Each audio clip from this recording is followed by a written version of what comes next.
Hello, everybody. It is the Dark Conservatarian back with Strike Force again, this time an interview stream as the Black Clad meets the Black Nash. Say hello, Boomer. What's up, y'all? Anyway, if you want to introduce yourself? Uh, well, my name's Taylor.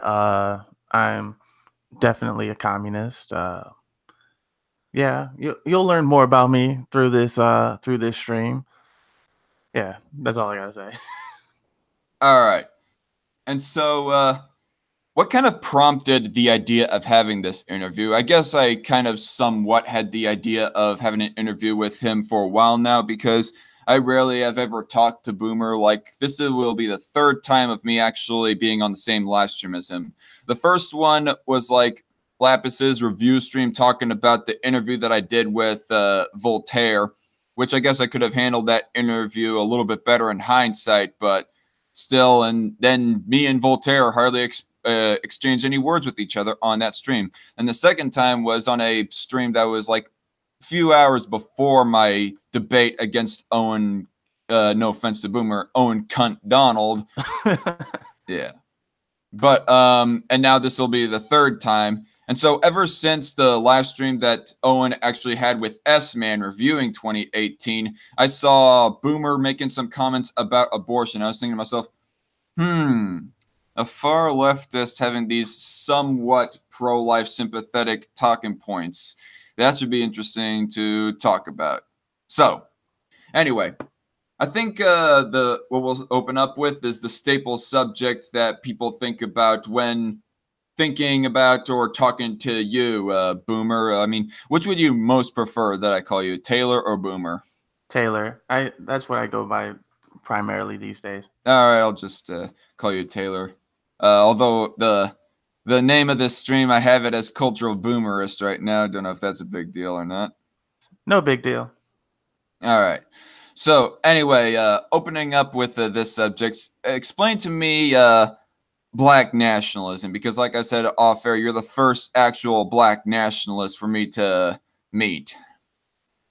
Well, black nationalism's a group of ideologies that call for black self-determination. Uh, it basically calls for black people to take uh, ownership and control of their own destiny versus relying on the current system that we live under. It takes many forms. Some are separatists, where they call for the formation of a black state or repatriation to Africa. And some aren't necessarily separatists, but they call for more general autonomy. Well, if I may ask, like, does some form of black nationalism, like a black ethno state, does that fall under as a form of black nationalism? Yeah, some ideologies support that, particularly the separatists. I mean, a good portion of the time when you'd be talking about well, I guess to put it bluntly, a blackness state, like you'd be kind of vague or sarcastic about describing it, like when you would be having these kind of back and forth banters with S-Man talking about who I'm going to allow in and who I'm not going to allow in, and so on and so forth. So I just want to primarily ask you, like, your form of black nationalism. Do you want an actual black ethno state where explicitly only black people are allowed in, say, the South? That's where I typically hear that you want the black ethno state to be in. Like, is black ethnostatism your form of black nationalism? It is not, No. but I Okay. if it ever comes to the point where I feel like that is the only way that black people will ever have control over their over the community, I am not against that idea. But generally I don't support the ethno state, not anymore at least, Hmm. because it because it seems a bit unreasonable, and I don't I don't think I ever really supported a all black state, but more so a black majority or black supermajority. But Right. overall, I don't support it anymore. I don't support ethnostatism anymore. Okay. Because I recall, I like just recently listened to your live stream that you had with Lapis titled "Finding Wakanda," and there was it was like kind of hard to listen to, primarily because both of you kept on uh, jumping in and out of connection. So that was one thing. And some of the rhetoric that you were talking about regarding Black nationalism, why you kind of wanted a Black ethno state, was because of you think that trying to ask for equal representation as the same as white people and other racial groups would seem kind of like a pointless cause for Black people to be fighting for. So therefore, go for a Black ethno state instead. Like, do you think that fighting for equal rights is still pointless, I think that or not as much anymore? the demand that a lot of black folks have that white folks stop being racist, or that just other people stop being racist, is I think that is become increasingly becoming a waste of time. You know, we can talk all day about some of the annoying stuff that other groups do. We can talk about how all the annoying anti-black stuff we see in society, both in the United States and abroad. But at this point, complaining about white people and dreadlocks and whatnot isn't really helping our Right. economic situation. Well, I'm not really talking about necessarily that kind of alleged racism, like people appropriating Black culture, or yeah, even though that I think that generally speaking, or in most cases, if not at least 99% of cases, well, actually, in all cases, white people should not just be flagrantly calling Black people, stranger Black people, just niggers all the time. Like, that's rude, and yes, I would accept it just on the surface as racist. Uh, but stuff like that seems kind of a smaller issue in comparison to whether or not Black people get equal legal representation in government. Like, that's what I'm primarily meaning. I'm not even meaning representation in government. I meant equal recognition under the law. That's what I mean, actually. Like, that's what I mean when I mean like fighting against racism, is like fighting for equal legal representation. Like, you find that to be pointless, or what? I think that is a fight worth having, especially since Hmm. even in cases where we have equality in name, it seems like we have equality in name only, because there'll be things that says that we shouldn't be discriminated against under the law, and then all of a sudden a study comes out. Oh shit, we are being discriminated, and or for example, the criminal justice system is notorious for this. There's a reason. There's a big reason why black people have higher exoneration rates, because they tend to be falsely convicted more often, and in particularly with drug offenses. Like I think I read it was You're talking about upward. arrest rates like that? I'm talking about convictions. Period. I'm talking about convictions more so than arrests. Uh, Hmm. with drug convictions, I believe we are 12 times more likely to be convicted.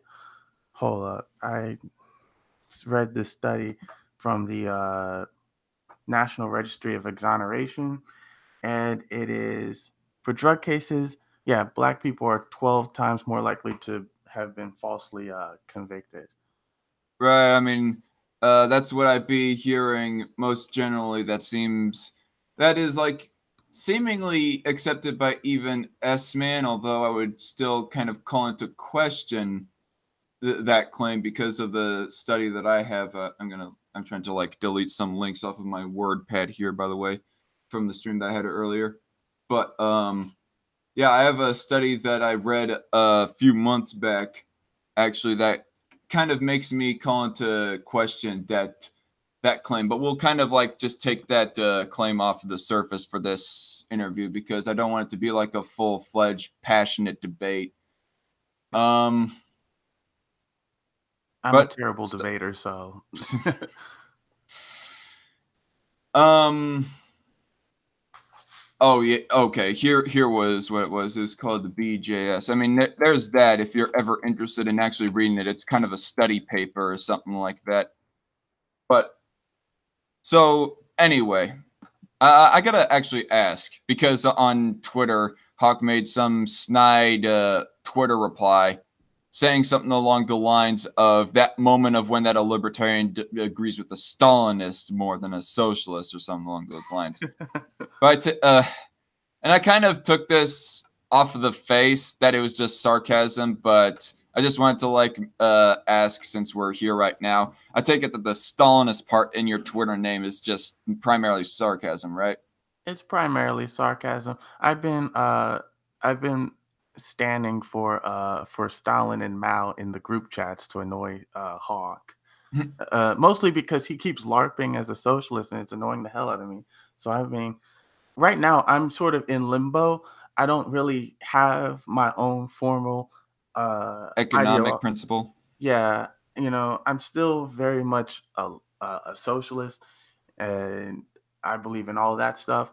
But if you ask me if I'm a Marxist Leninist or an anarcho communist, I couldn't tell you. Well, I could tell you that I'm definitely not an anarchist anymore. That I Hmm. I couldn't do that anymore. But Right. eh, but I mean, I think that if you were to be an anarchist or anarcho-communist, that you would not really be able to achieve the goal of black nationalism. Or, well, you say that you'd no longer necessarily call for a black ethno-state, but uh, your positions on black nationalism and so forth, that kind of implies that you do want there to exist some form of government. Am I right in that assumption? it's essentially yes. Uh, I want though technically it's in it's theoretically possible to be an anarchist and a black nationalist, but I don't know how that would work. I just know that you could technically have people as a nation autonomously exist in support of one another, but not necessarily form a formal state. But that might not last very long. I believe. You could have people like voluntarily and collect. I mean, it's kind of a very, very low possibility, but people could like collectively and voluntarily form their own border that they've voluntarily enforced to make sure that there's on these certain groups of people that aren't allowed in, like say uh, all sorts of criminals or even ethnic groups that you don't want in, like with Richard Spencer and non-whites, for example. But it's very unlikely. Is why that I think people find, say, nationalism, ethnic nationalism, or civic nationalism, anything like that, to be incompatible with anarchism. Yeah. Is the way that I Uh, see it, because I did when you go expressing your black nationalist positions, I never get the assumptions that you're a full on anarchist, honestly. I think that became I felt like I was starting to contradict myself when I started shifting from anarcho syndicalism to black nationalism. So that's might be part of the reason why I I think that's part the main reason why I dropped anarchism. I also I also feel like I also have a lot of problems with anarchists themselves. They can Mm. get on my nerves. Like a lot of them, I can't tell if sometimes I feel like they're just using anarchism to just express rage instead of having a formal ideology. Like I actually saw somebody make a comment supposedly like, this is not me knocking on ANCAPs or any of the ANCAPs within my subscriber base, y'all. But I actually saw somebody else at one point say that ANCAPs are just edgy teenagers. I mean, which I don't know, maybe a select few of them are. Like, for example, then there's this one guy called Brandon Tolick, or no, not Brandon Tolick, Blaine Tolick, that's his name. Blaine Tolick, who's like a self proclaimed ANCAP. But here's the contradictory thing about him. that he believes in the systemic killing of Muslims and commies. Jesus Christ. That is Yeah. That is totally against the non-aggression principle. Like, you instantly lose your libertarian card once you believe in anything that is massively against egalitarianism in that way, like systemic killing of an ethnic group or whatever. like advocating genocide. For what reason? I don't know. Perhaps he has like a phobia of the mere possibility of those ideologies being successful. He's so fearful of it that he doesn't want to even bother challenging them intellectually. He just wants to skip right into using physical force on a mass scale like that. But That sounds like insecurity to me. Blaine Tolick, I wouldn't even so far call him like an edgy teenager. Like, I have heard, I think that the guy is a teenager, but that's beside the point. But it's not even edgy. It's a step further from edgy. It's just flat out psychopathic. That belief is. For real, for real. Yeah. I mean, as much as I disagree with Muslims and commies, I don't think they should be systematically killed. Yeah. And Sorry, go ahead. I forgot what I was gonna say. Go ahead. Okay. Oh god. Brandon, speaking of edge, Brandon saying they won't be calling us edgy when we play in their guts. I'm joking. Jesus Christ. Samuel says that he respects your opinions, and yeah, and I guess yeah, I can at least respect the opinions that you're espousing, or at least the way that you're presenting them right now. It's in a rather respective way with this stream and the last stream that you and I were in together. I mean, I do feel obligated to call you a fascist at least once. Well, if you're gonna follow the logic of Daddy Owen, no, I'm joking. But anyway, so still on the subject of black nationalism, somewhat like a form of black nationalists that I've seen running about the internet are people called Hebrew Israelites. Like, I've never seen Woo, you I hate to them. go to even that extreme. Like, the Hebrew Israelites seem to be almost literally the black version of the Klan, to put it quite bluntly. But what do you think of Hebrew Israelites? Hebrew Israelites. Um, they are living a delusion.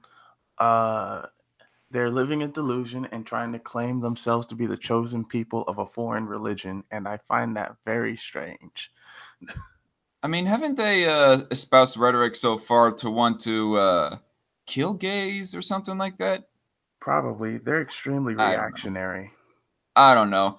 I've only seen like a select few videos of them. There's this one guy called Elijah Yarik. He comes off a lot as a Hebrew Israelite, but supposedly he's made a video saying that he disavows the Hebrew Israelite community, but still a lot of his rhetoric calling white people Edomites and just, thinking of them, or us, I guess, because I'm a white guy myself, just completely inferior and the offspring of fallen angels and demons and so on and so forth. It's just really disturbing shit, in all honesty. Yeah, I don't fucks with them, but I do see them semi regularly here in Chicago. Uh, Oh boy, that must be fun. yeah, I mean, they just talk they talk about just how, black people are the real Jews. And I'm like, we're from West Africa. we're not we're not from the Levant at all. And culturally, our ancestors aren't even similar to the people of the Levant. Hmm. We don't even look like them, to be honest.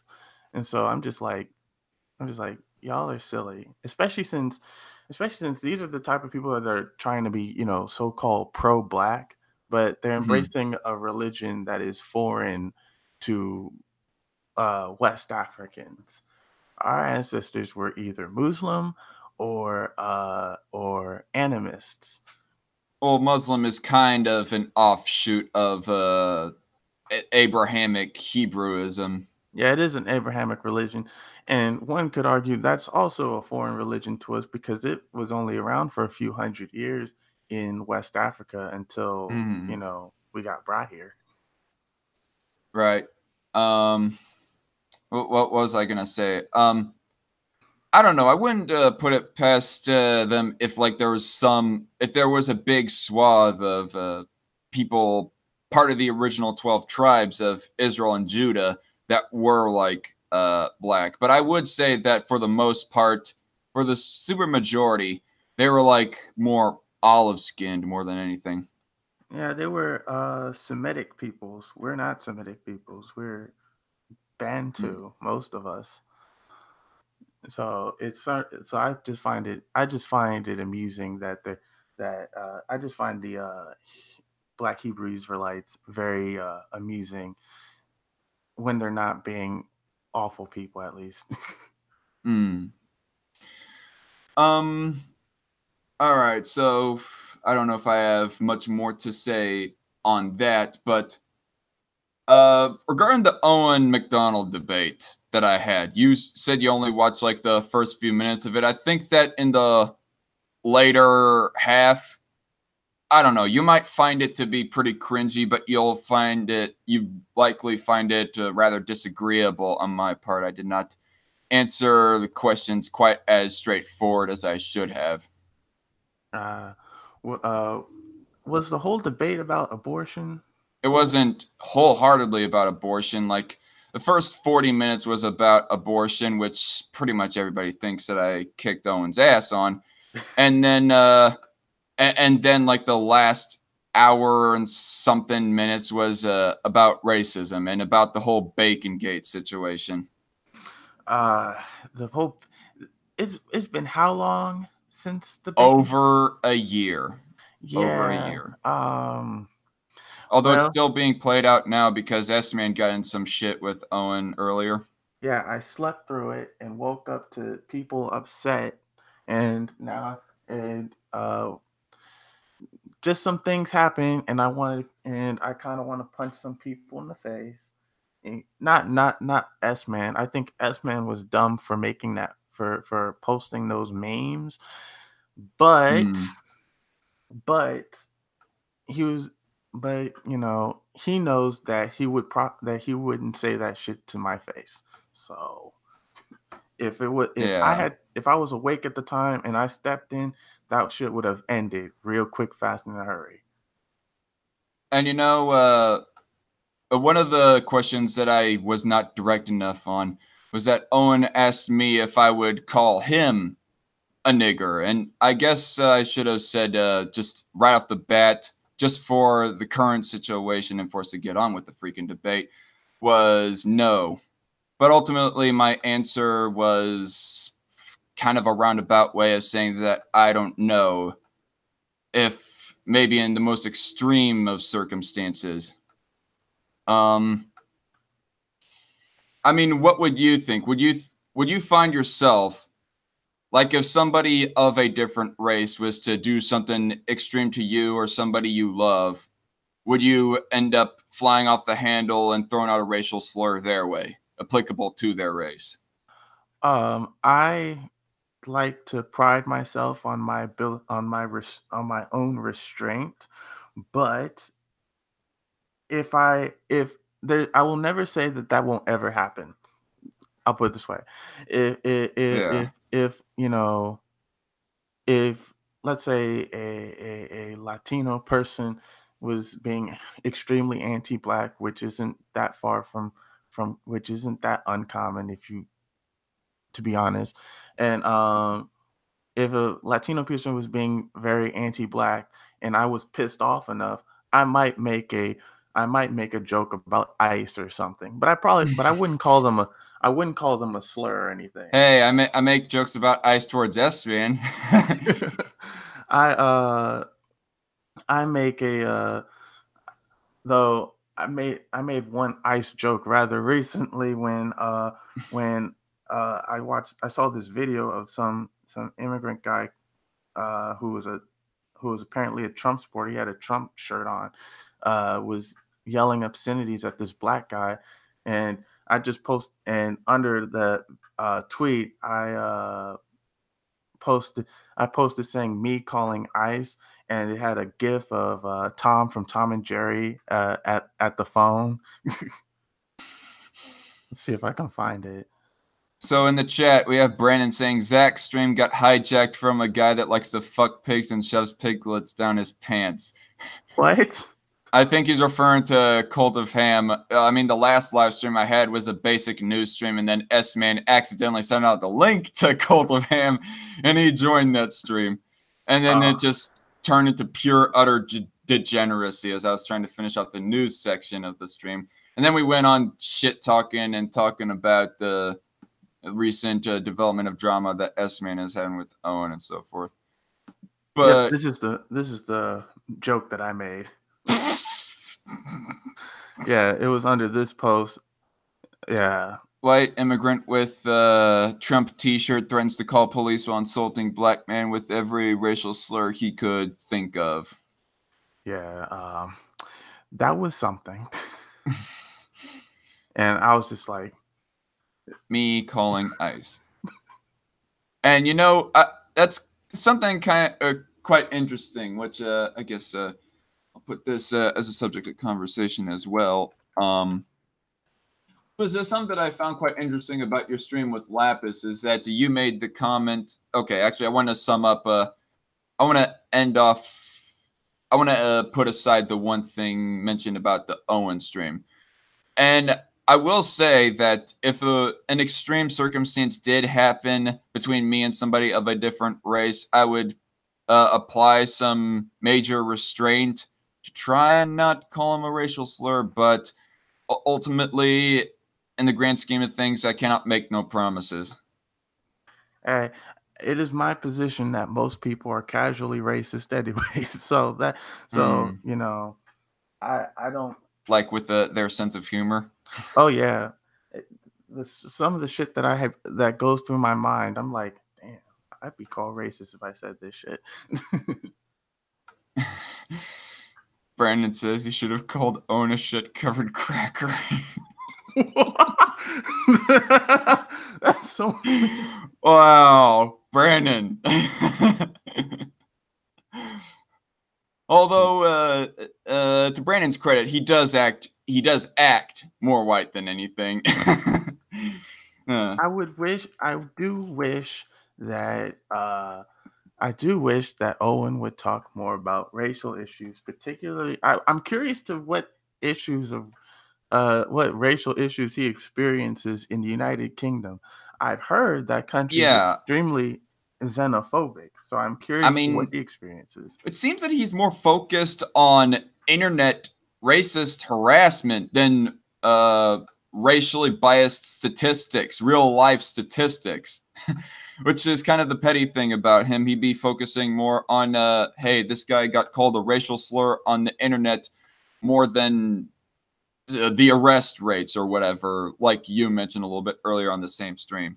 I would love to take Owen down to Mississippi for a week. That's where my family's from. You know, he can see that racism is very casual in the deeper parts of the South. So I'm curious to how he would respond to it if he Which would actually that's talk about it more. something that I guess we'll move on to. Now, you mentioned like that one video you were showing right there. Something that you mentioned in the Lapis stream is that the further right white people, they would be more obnoxious and just be committing verbal harassment against people of different races. That would be how they would express their racism more than they would actually just call the police on them. But then you have the more centrist liberal types or whatever that would be more casual with their racism and call the police instead or something like that. I think that reactionaries are more likely to be openly racist, though that's starting to that's but they're starting to take the hint that maybe being openly racist is wrong. And but liberals in my opinion don't really oppose racism so much, they don't like to see it so obviously about Like they don't want like they don't mind they if they can plausibly deny it, they will. Hmm. And that's the problem that I have, because at the end of the day, the system itself uh, doesn't like open racism and discrimination because it's a bad look, Hmm. and it doesn't protect the system from any sort of revolt. But if the system doesn't have to change, all it has to do is be quieter about it, then it doesn't have to worry about any sort of revolt from ethnic minorities. And that's Hmm. what it tends to do, especially in northern and western states. Interesting. And so talking about liberals, like when you say liberals, I'm just wondering as to what you're generally referring to right there. Are you talking about like the more center left leaning liberals, like the people that would support the Democratic Party, or are you talking about an all encompassing center right and center left type people? I'm generally talking about all forms of liberalism, but when I'm talking, especially like regional differences, I'm talking more about like social liberals, like the Democrats and whatnot. Mm. Yeah, because I remember on a live stream that I once had with Cold of Ham, he actually said that he would call some of us right wingers that were in the poor bastards prime chat that he would call us somewhat of a type of liberal.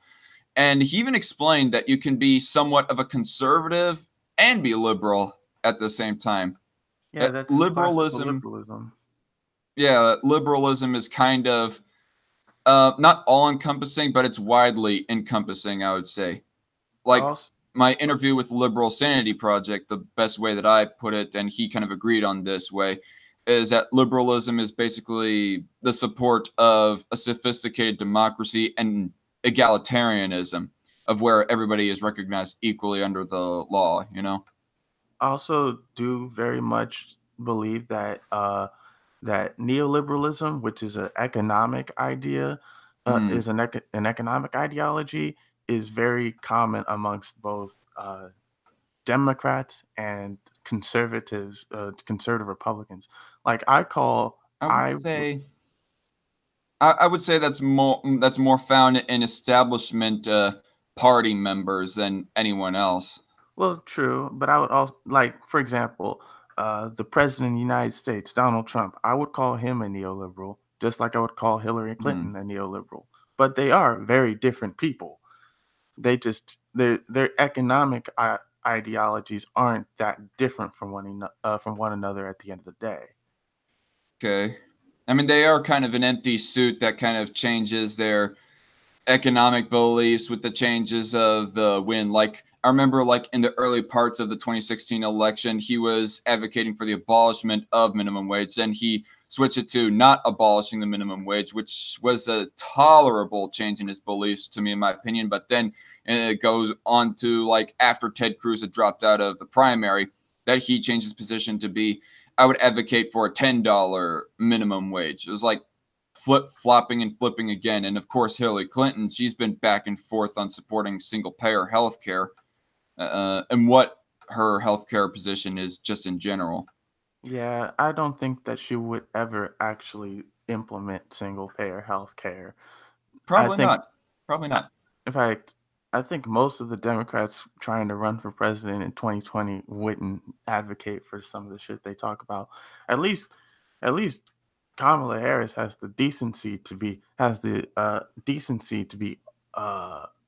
openly antagonistic to critics and to leftists. Like everyone else is trying to pander to us, but are being fake. Kamala Harris is just a bitch. Kamala Harris is being outwardly anti single payer, you say? uh, she's not outwardly anti single payer. I think she does support that, but she is probably one of the most.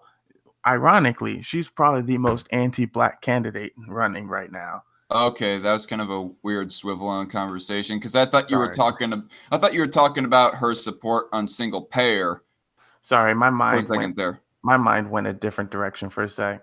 I just felt I guess I felt the need to throw shade at her. Well, it's all right. I mean, I do understand that that is one of the main criticisms that, well, primarily the left have against Kamala Harris is her reputation as a prosecutor. But on single payer, you say that you don't think that she's anti-single payer, at least not outwardly, anyways. Uh, I don't think so. I don't know what she believes on that. She says she believes in Medicare for all, but that don't really mean much anymore. Mm. Like, because when Democrats say Medicare for all, I don't know if they're talking about revamping Obamacare or uh, or actually doing single payer healthcare, because that's two different ideas. My thing with single payer healthcare is that it's freaking is too vague of a term because it has three different definitions to it.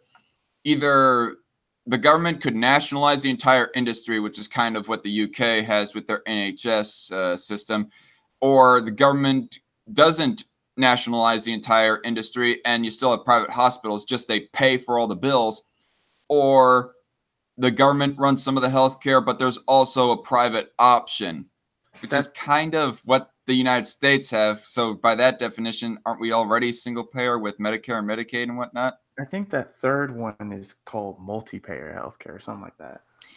But Maybe, but but I mean what that's what Ham told me anyways. Sorry. what the government pays for in our current system is for extremely poor people and for old people. But at the same time, Mm, I don't know which one it is that pays for which, but the one that pays for poor people doesn't cover quite as much as it needs to. It's not all encompassing like it should be. I think that any health related service should be paid for by at least an insurer, and there shouldn't be all these, bureaucratic nonsense of what is valid coverage and what isn't valid coverage. mm-hmm. Like, if someone has, I also hate the idea that health insurance companies, uh, if Obamacare was repealed, right? The fact that health insurance providers could deny people based on pre-existing conditions, Mm. that sort of defeats the purpose of healthcare. Like, healthcare is supposed to help people who are sick or have conditions to Well, that's what the purpose of health insurance is supposed to be. Is that supposed to pay for your bills? There's a bit of a difference between health care and health insurance. Health care is what the hospitals do. Health insurance is the main problem that Bernie Sanders types are espousing about, basically, from what I see, anyways. well, yeah, I think another thing that we should do, that I think that a lot of people don't talk about, is price control on hospitals. Uh, Hmm. the part of the reason why while health insurance is so expensive is because hospitals make up arbitrary prices, as well as pharmaceutical companies make up arbitrary prices. Pills that cost only a few dollars to make, or uh, can be charged upwards of hundreds of dollars per pill or whatnot. You know what I mean? They get their prices are inflated obnoxiously due to a lack of regulation, and they know that they can just do it because health insurance will pay for it. All right. And so I think I want us to get kind of off the subject of healthcare because I think we've kind of talked about that for a good while, Second, particularly more specifically about your positions and whatnot. But I kind of want to rewind the conversation a bit back to a comment you made. You said that the South is casually racist, which is kind of odd because I remember you saying in past streams that the South is not racist, at least relatively speaking to like extreme racism. But anyway, you want to explain what you mean by the South is casually racist? I don't recall saying that. I don't recall saying that the South isn't racist. That would be dishonest on my part. Hmm. But I will say that the South isn't any more racist than the rest of the country. It's just the South has a little bit of a different character to it. Like, for example, the South is a bit more open about it in terms of their bigotry. If you want to, if you really wanted to make someone feel like if you really wanted to be openly racist to someone, you're more likely to see that type of you'll see more of that in the South than you'll see elsewhere. In like here up in the northern states, in the Midwest, for example, I'm here in Chicago. It's more passive aggressive. Um, a lot of people will just smile to your face, but think horrible things about you, and then treat you that way.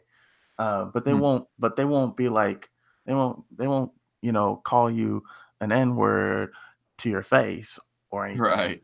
They won't. They won't you know, burn a cross on your lawn or anything. but they will but they will you you're probably going to experience a lot of hiring discrimination here. Your neighborhoods are going to be extremely segregated. Like the whole like Chicago, the north side, which is where most of the money is, by the way, is mostly, white. Then the west side is mostly Latino, and then the south side is mostly black and Latino, with a couple of poor working class white neighborhoods in the deep south part of the city.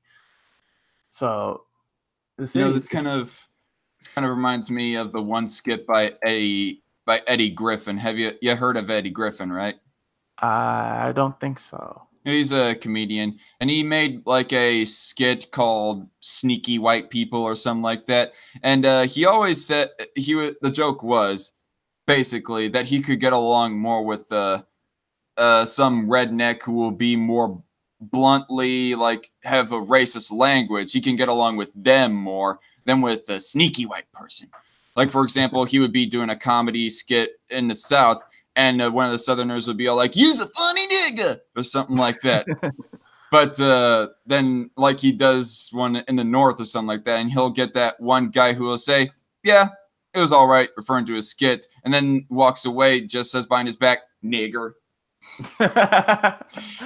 Yeah, that was a joke. I mean, would you like sum up uh, the South's racism more like the more blunt redneck that Eddie Griffin, for example, could get along with?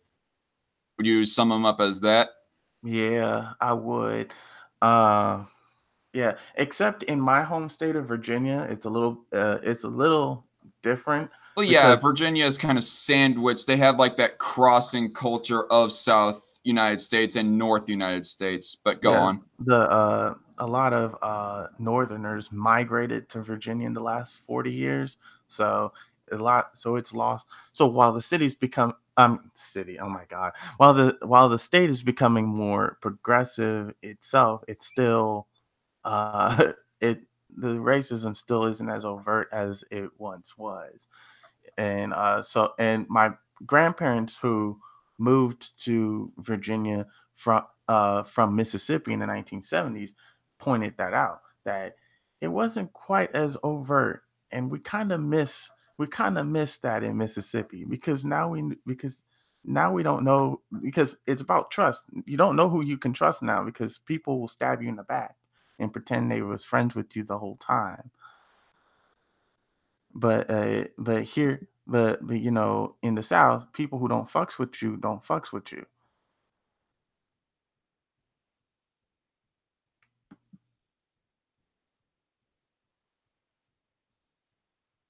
Oh,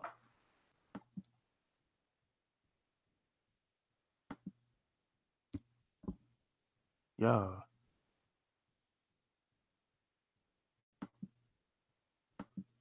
Hello, yeah. We still connected?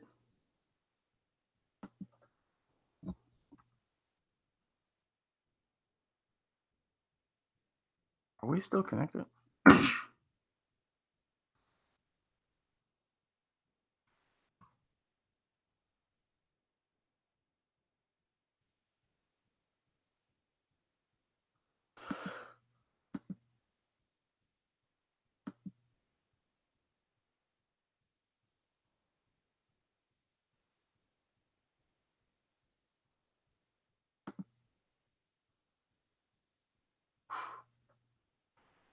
Uh, I don't hear anything.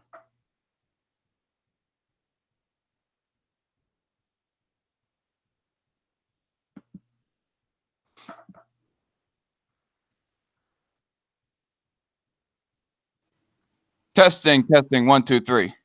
Oh, I hear you now. Damn it. Okay. So my computer restarted on me. Basically, I guess it was using up too much power because I have like this blue light outline that I have for my monitor, which is kind of more aesthetic than anything else, but it also takes up a lot of juice. I guess I should have plugged it in more directly into one of my power outlets, uh, Ah, as opposed to like into my computer. I think that's what caused it to shut down. But anyway, I'll just talk through my profile picture for the rest of the interview. But I'm sorry, sorry about that. So, what was you saying before I had cut out there? what was I saying? Shit. Hold up. I can't even remember honestly because, uh, sorry about the technical difficulty there, folks. Please forgive me. Hmm. Uh, anyway, we were talking. Last thing that I had mentioned was talking about Eddie Griffin and talking about the South in comparison to the South's racism versus the North's racism, and how Virginia has evolved in its racism or something like that. Oh yeah, I was talking about my grandparents who had moved there from Mississippi, and they said that, and basically, you know, in the deep South, if people don't fucks with you, they don't fucks with you. And but in the in more northern states and more liberal areas, people people try to be your friend while still holding a lot of racial prejudice. Racial prejudice, like what they'd be suspected you'd be doing something negative that is stereotypically associated with black people, like say for example you're gonna rob my shoes or my car or something like that. Yeah, some dumb shit like that. All right. One question that I do have, because you explained that you have been like all around the country basically, right? Uh, Not all around. There's W- places I still haven't been, and state places I want to revisit and whatnot. I know, but you've been in like a dozen states at least or something like that. Yeah, somewhat like that. All right, and I have a friend as well who has also been fairly around the country. He's from Indiana, and he explained to me that it's more racist, like in the northern suburbs. Like the Klan is more prominent there than as opposed to the South. I did not know if you wanted to like give your own analysis of how prominent the Klan is in the North compared to the South.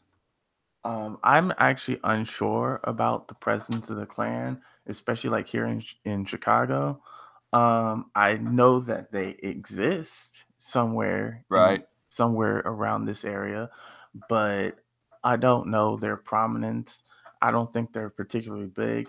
What I do know is that they are falling, that their membership is falling, but other, white supremacists and other hate groups are growing in their own in their place.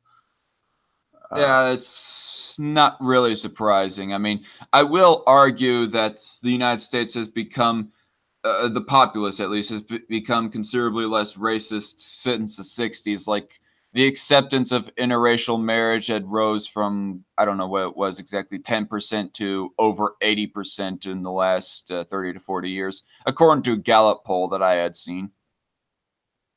all right. But that's just me. I do not know if you would necessarily agree with that assessment or not. Well, do I think that Americans in general are less racist? Uh, I'm not sure. I'm on the fence on that because I think that they're less likely to. I think Americans are less likely to go out and do race riots and commit hate Ah, crimes than they once were. But at the same time, they're at least not violently racist. yeah, at the same time, I still feel like people get screwed over because of their nationality or ethnic or racial background in many ways that they probably wouldn't have been uh, 40, 50 years ago. Like, for example, uh, I think uh, one thing that's interesting is that once Black people began uh, to be more accepted in an integrated society, our own economy, the Black economy, collapsed on itself. Now we see less Black Hmm. business. There's less Black home ownership. We let and our wealth collapsed. So we've not really recovered from that. People make a connection that it was because of LBJ. I don't want to say that it's the New Deal that he passed because I The know Great that that's Society. the Great Society. Okay, yeah, the New Deal was FDR, and the Great Society was LBJ. So I hear like a lot of conservatives and just economic right wingers in general be making the point that the reason why the black family has like collapsed in the last 30, 40 years is greatly because of LBJ's, excuse me, Great Society, and of how that's kind of, I guess, weakened black people and their economic stance. I think I believe that that is very different. The what tanked the Black economy was the fact that because now Black folks were being accepted into white owned businesses and other groups owned businesses, a lot of us began to develop this mentality that the white men's ice was colder, basically, that their products were somehow better because now we have been allowed into a space that we were excluded from for decades. And And so so there's this mass shift of from um Square Samuel's mocking me in the chat, but it's kind of funny. But anyway, so you say that there's like this mass migration of black people from like doing business with their own to want to do business with white owned businesses. basically, back in during segregation, Hmm. we're we had to deal with ourselves. We had to go to our own businesses, and it created a functioning economy. Now that we no longer have to, a lot of us chose not to, and that hurt us. Another thing is, I and mean, that seems to be more of a result of black people's own choice more than anything on that end. I mean, oh, I basically the don't disagree. I don't disagree. yeah, basically the government gave black people the equal rights as white people, or at least in this area anyway. And then they were all like, "You black people use this liberty and how you want." And how they use their liberty is that they ended up going to white-owned businesses more than black-owned businesses. Oh, I don't disagree with that. Which is Another go on, go on. another issue that hurt us was, and this is gonna kind of sound xenophobic in a way, but the Immigration Act of 1965 kind of hurt us because with the collapse of the Black economy rose all these new businesses from people from Asia and the Middle East, all these people, and India, all these people that were previously denied the ability to come to the United States came, opened businesses in Black communities, and that really soured relationships with the. Right. I mean, I don't think it's necessarily xenophobic for you to mention that. I mean, you're just mentioning statistics right there. Ain't Yeah. nothing racist to just be mentioning statistics. It's when you like it's like when you attach that statistic with some kind of ideology with it, like in the case of Stefan Molyneux, he doesn't even really attach an ideology, but you kind of get an implication that maybe he wants a white ethno state. I don't know. His comments on Poland, it sounds like he was jacking off to the idea of a white ethno state. Oh boy. But uh but Yeah, the ANCAPs I hang out with, they don't like Stefan Molyneux. Like he was formerly an ANCAP himself, but then he kind of sold out ANCAPs to alt right and alt light type people. I can't stand Stefan Molyneux. but Neither thing can I. thing is with the what's it called?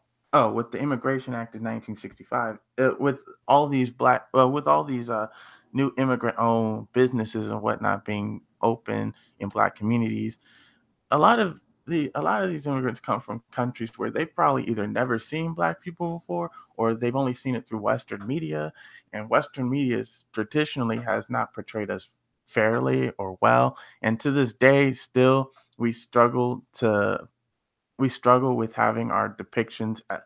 We struggle with how our depictions are depicted on film and television because they're largely negative, and because of that, a lot of immigrants have negative views of black people. Like black people would be represented negatively and uh Transformer, a Revenge of the Fallen, like with what's their name? It's the RC twins. It's supposed to be like I don't know, it's basically blackface. It seemed like Michael Bay was playing with those two characters.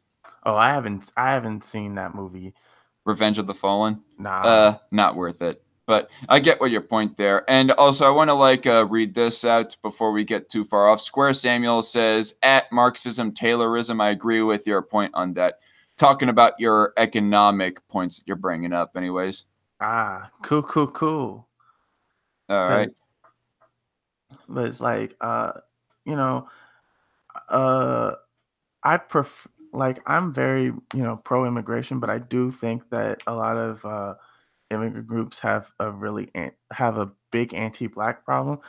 And I'm not gonna sit here and be disingenuous and say that there's not a lot of black folks who are extremely anti-immigrant and anti and very xenophobic. I'm not gonna sit Hmm. here and be disingenuous and say that they aren't. But I I will mean, I say, would say that Tree of Logic is kind of one of them.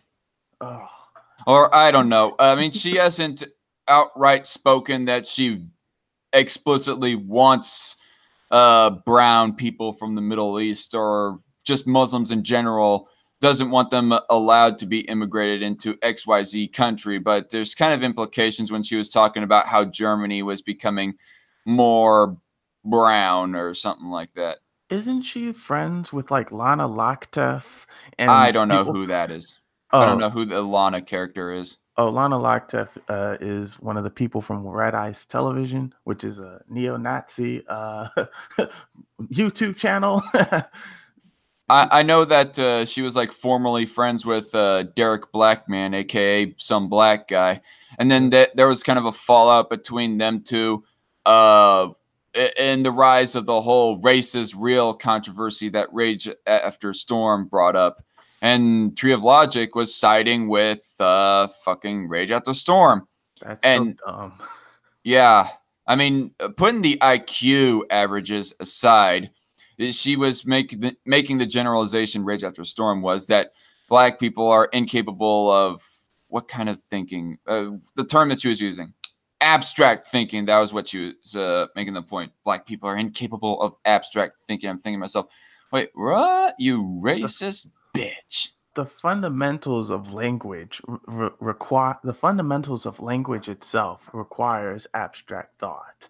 So that's so easy to debunk. I don't get that. What's her point? Just because uh, black people might use slang a little bit more often, that means that they're incapable of abstract thinking or something like that. Like, who gives a fuck? Oh, I just said fuck right there. So I guess that means I'm a little bit less capable of abstract thinking as in comparison to people. I don't know. How dare you? It's like, but It's stupid. Just the logic brought up in that video. And now the alt writers are going to mass flag and dislike my stream. Damn it. you have been demonetized. Yes. It's just like, like I said, what I think one group that black people seem to clash with one immigrant group that black people seem to clash with a lot are Asians, particularly Chinese and Koreans. Like we clash a lot, and it's mostly because from my perspective, from my side, it looks like Asian-owned businesses treat black customers like absolute dog shit, and then get mad at us when we rob them. Hey, you're gonna treat us like shit. I don't respect your business. Right.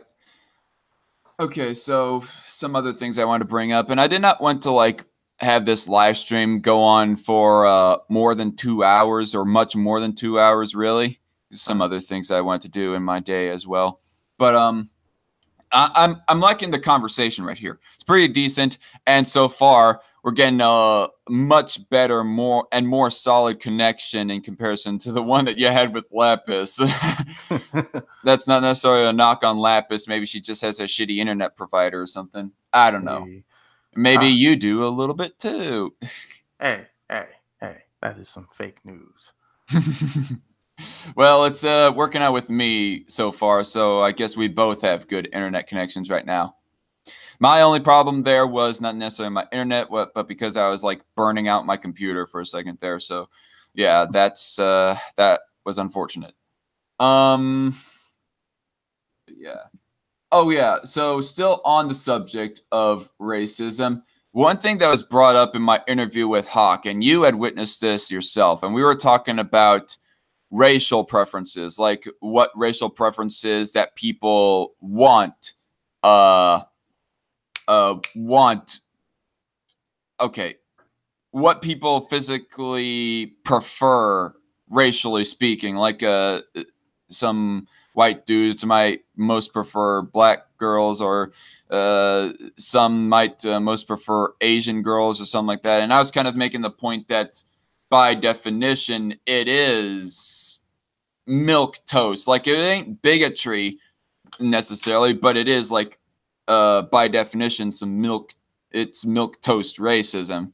It's kind of a, but yeah, and then you kind of made some comments about that. I do not know if you want to like elaborate your disagreements or whatever. I do not believe that I don't believe that not wanting to fuck someone because of their race is necessarily racist, or at least if it is, it's not something that's worth my activism. Because, you know, Yeah. I'm not here to pressure people to have sex with me or to date me. That is that's immoral in my opinion. And so I get and in my and as someone who used to complain a lot about white boys not wanting to date me or whatever, I now come to the realization that that had a lot more to do with my how I viewed myself than how I viewed them. Because at the time I was very my attitude to me towards myself as a if my attitude towards myself as a black person was so negative that I felt like the only validation that I could get was by dating a white person. And I don't have that feeling anymore. So now when I see on Grinder and shit like that, white people talking about how they don't want black folks or Asians to message them, I'm just like, okay, you wasn't attractive anyways. So for me, it doesn't bother me like I used to. What bugs me, I think what bugs me more is when I see black guys do what I did and ignore, other black guys in favor of dating someone outside the race, because at that point it's like, And damn, just FYI here, everybody, Boomer is gay. extremely. Oh boy. But seeing so seeing people talk about their racial preferences in dating, I'm just like, in a perfect world, you wouldn't prefer someone just because of their color or their ethnic background. But this ain't a Yeah, perfect world. So I mean, ultimately, despite the racial preference that I may have, I mean, it's not like that's the only thing that I take into consideration when I want to date somebody. Like, for example, I said in that stream that my primary racial preference is black gals, although Latinas come to a close second. But at the same time, I want somebody with a compatible personality as well, like somebody who's like at least partially into nerd culture, for example, and somebody with similar enough beliefs to my own. Otherwise, we are not going to get along that well. But Yeah, I kind of just wanted to show this to say what I mean towards people. Um, Definition of racism: a belief that race is the primary determinant of human traits and capacities, and that racial differences produce an inherent superiority of a particular race. Now, that's not the definition I'm referring to in this case, but moving on, a doctrine or political program based on the assumption of racism and designed to execute its principles, a political or social system founded on racism or racial prejudice or discrimination. Now, the first two definitions is not what I am meaning when I say that racial preferences are at least by definition racist. And I would not even say that the first half of the third definition here is what classifies it. It's the discrimination part, because by definition, you are discriminating on who you want to date, but oh shit, you're not just discriminating on race, you're discriminating on personality as well on who you want to date. oh shit, I might be racist. Dun dun dun. Da, da, da, da, da, ba, ba, ba.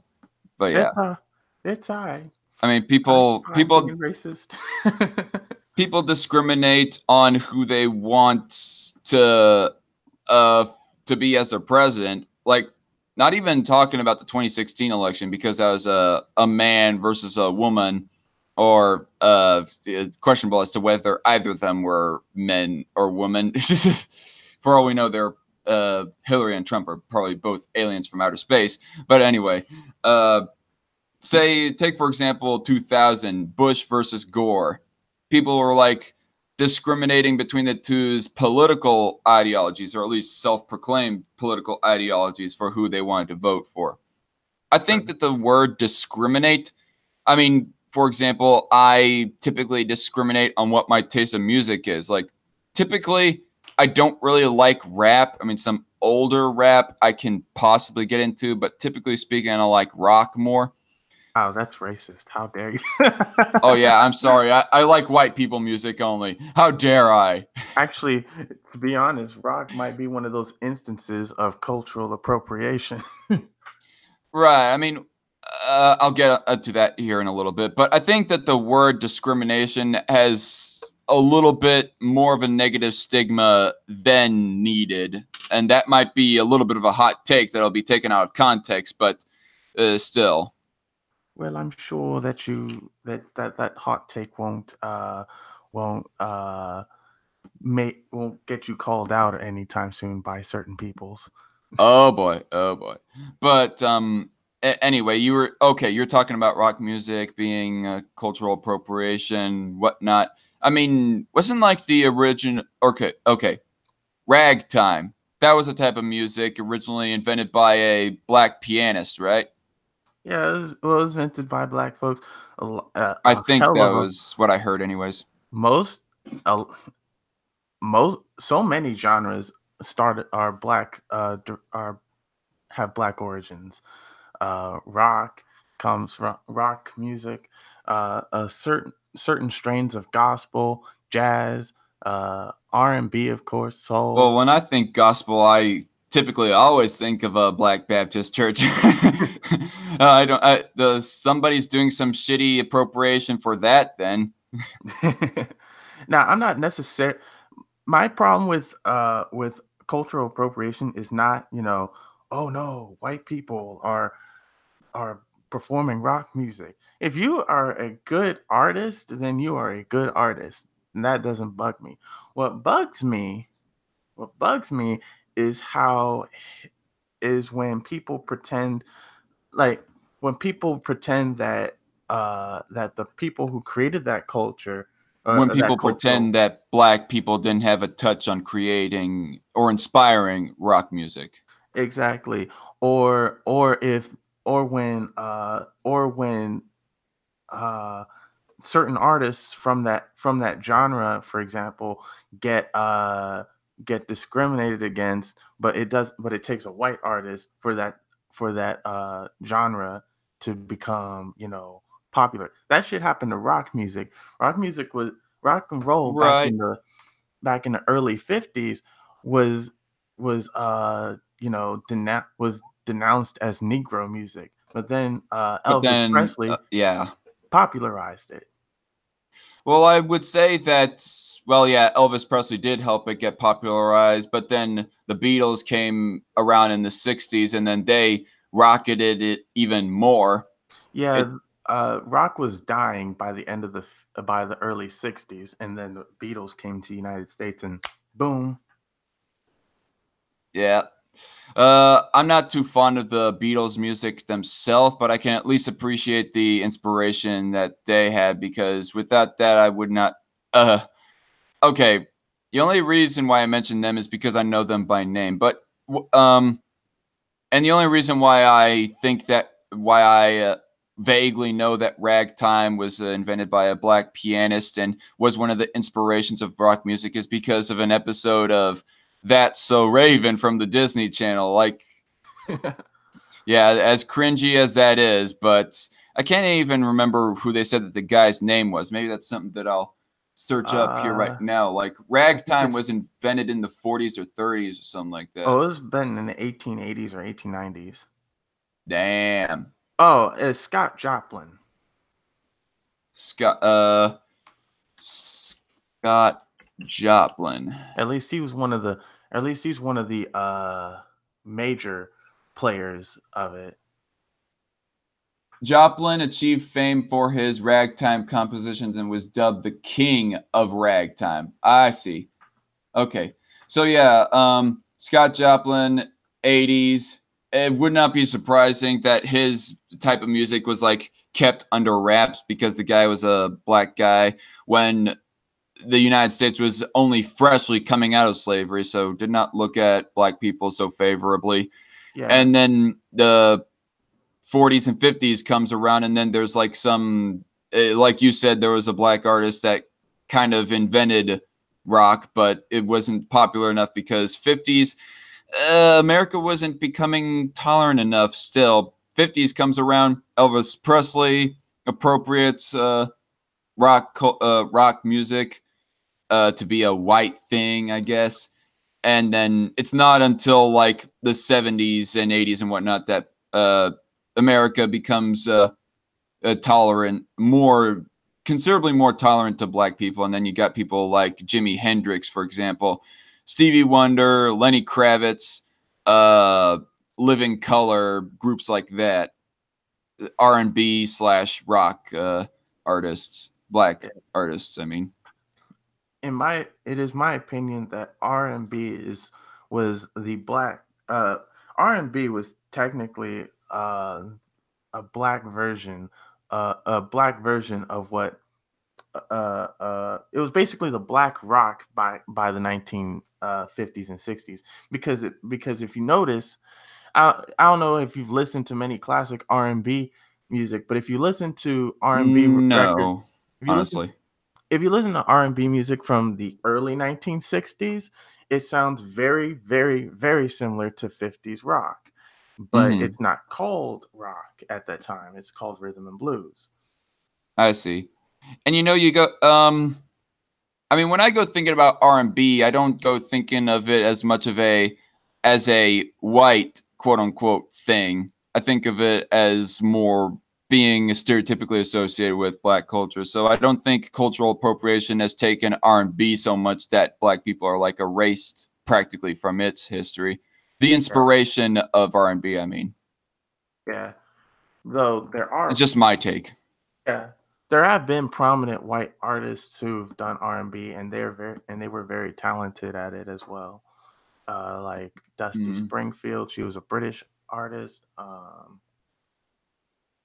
And then I blank because there's a whole bunch.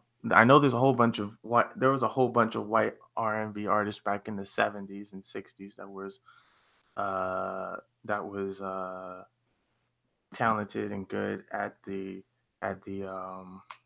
shit. I'm blanking. It's fine. But so Square Samuel says a bit in the chat, ragtime was cool when it lasted. He listens to Wu-Tang Clan, and he asks, you guys remember Jack Thompson? I don't think I've ever heard that name. Have you? I'm not sure. I don't know that name. I don't know. I gotta say that I haven't heard of him. Although there is a guy named, I think his name might have been Jack Thompson, was running as a Democrat for some position here in Kansas. I can't remember what he was running for. I think it was like a U.S. House rep or something like that against Oh, I think I what's his found. I face. think I found the dude. Uh, some guy who was the only Jack. I found two Jack Thompsons. One is an actor in Australia, and the other is was an anti video game activist. Yeah, Samuel just said that in the live chat. He was a lawyer that had a bias against video games, especially GTA. This showed, as he said, that video games cause violence, quote unquote. He was never known from again after he falsely sued Facebook in 2009. I, Okay, then. I always laugh at people who are just like, I always laugh at people who say, "Oh, video games causes violence." No, it doesn't. That's just dumb. So I do kind of want to ask, since we're still on the topic of racism, like a character that I guess I should have actually read about him, but a character that I found kind of interesting was Malcolm X, especially with the way that some of my ANCAP buddies be framing him. They say that they have somewhat of more of a respect for Malcolm X than Martin Luther King, because Malcolm X, despite how he had his prejudices and I guess one could say racisms against white people, he advocated more that black people take responsibility for themselves as compared to MLK. I mean, what was your general opinion of Malcolm X? Well, well, in regards to Dr. King, I do think that society has our no our popular culture has very much sanitized his image, so that's one thing. But Malcolm X is a very important figure in Black history. He also supported Black determination and Black nationalism. He I can't remember if he supported actual Black separatism or not, but he definitely was about Black people building up their own community, Hmm. building themselves up, and not having to rely on white people because we were definitely second class citizens at that time. One of the interesting quotes that I heard omitted by one of my ANCAP buddies from Malcolm X is that he said that he has more respect for white conservatives as opposed to white liberals.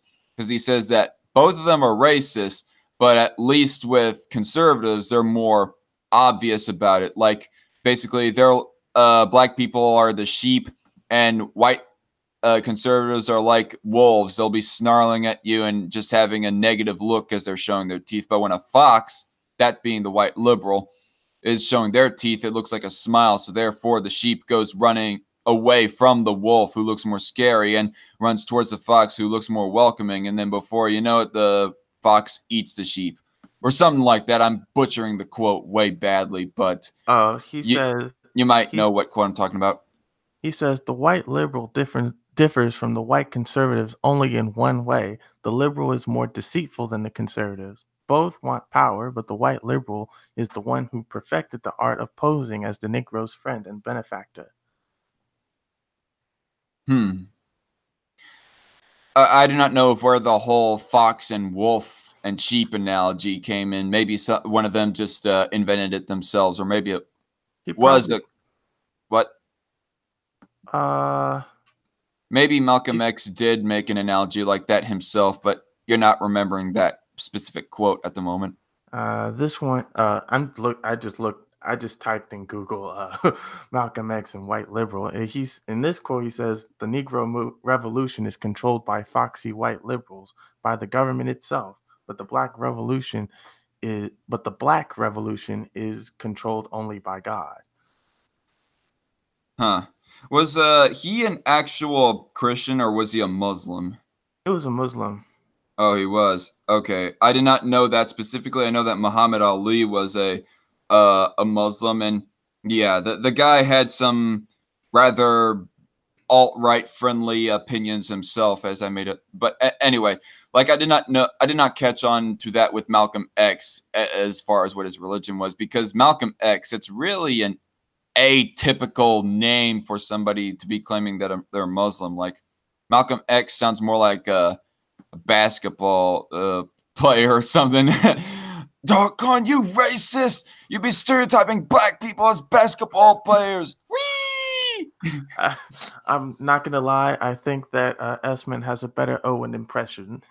Okay, all right, but Malcolm X, that name just sounds more like a boxer or some kind of sports player's name more than a Muslim follower's name. and this is why we need Black History Month. um Maybe just uh, I'll get off my butt and actually read a history page on Google about Malcolm X or something. Malcolm X is a very interesting figure. Interesting indeed, I'll say. He But he was about part of, go on. Sorry. oh, go ahead. Go ahead. Okay, so I was going to make a comment about Muhammad Ali. There was actually this one old interview that he had with the guy from BBC. It was a BBC reporter. The guy was named Parkinson, like Parkinson's disease.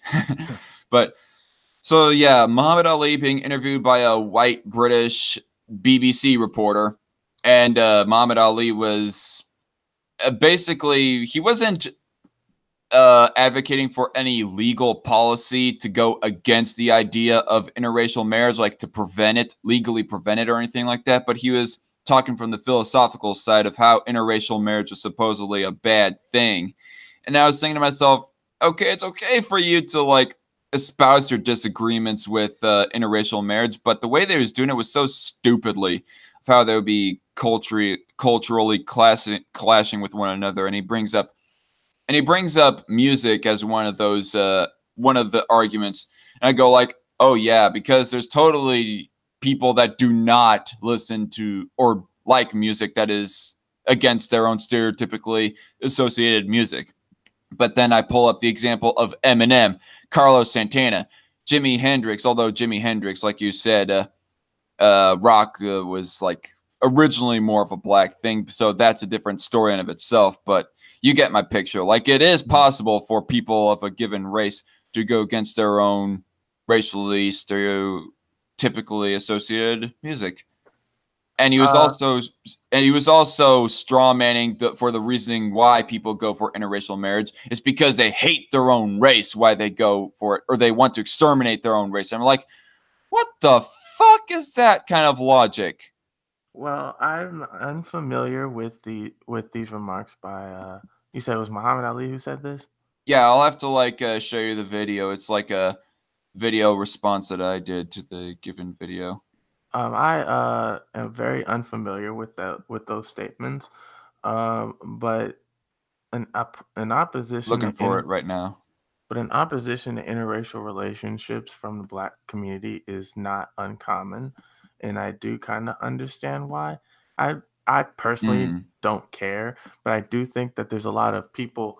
One thing that annoys me is when you have a lot of people proclaiming how pro-Black they are, talk then end up in interracial relationships. I always found that kind of funny to me because these would be for example, the black I'm about on black feminist It's Twitter. it's like if I was to say that I'm pro-white to an alt-righter, despite me liking black girls more than anyone else. But Yeah, sorry, go on. basically like black feminist Twitter, for example. They spent all day at least a large portion of them spend all day shitting on black men, in particular, black straight men. Uh, but at the same time, some of these ladies have white boyfriends and white husbands. So I'm just like, where does this come from? Why where does this mentality come from? Is this a source of their own self hatred, or do they genuinely, or are their views and their dating habits connected? That opens up a lot of questions. Like, how can you be so pro black but you won't date your own peoples? And I'm Yeah. I'm of the opinion that you can be pro black and date outside your race. And maybe that's because I can and maybe that's because there's one person who I am very attracted to and like a lot, who isn't black. And so that might be my own personal bias. Right. But like, I mean, I think a person can be pro a given color and I mean, not necessarily be pro, say, racial identity. Like, for example, I can be pro white in the fact that I want, well, this is going to sound kind of out there, and the fact that I want like white people to be legally uh, equally recognized under the law as every other color, along with other colors be equally recognized under the law as white people. how dare you? um, and at the same time be dating a black girl, but I cannot say that I'm pro white identity, but I be dating a black girl. I mean, in all honesty, I couldn't really care less if say if the United States became majority black, brown, and mixed race, as opposed to being majority white person. I mean, these alt writers that be crying white genocide just because, for example, Star Wars 7 casts a black person as one of the main protagonists of the movie. I couldn't care less about shit like that. I mean, unless white people were actually being lined up in front of firing squads, I'm going to dismiss your claims of white genocide, in all honesty. There won't be no white genocide. There will be a capitalist genocide once the revolution comes. How dare you bite me, bitch? Those are fighting words. There's ever Well, some major fighting words. we're gonna have gulags that's the requirement to have a good communist society. I'll But burn down your fucking gulag.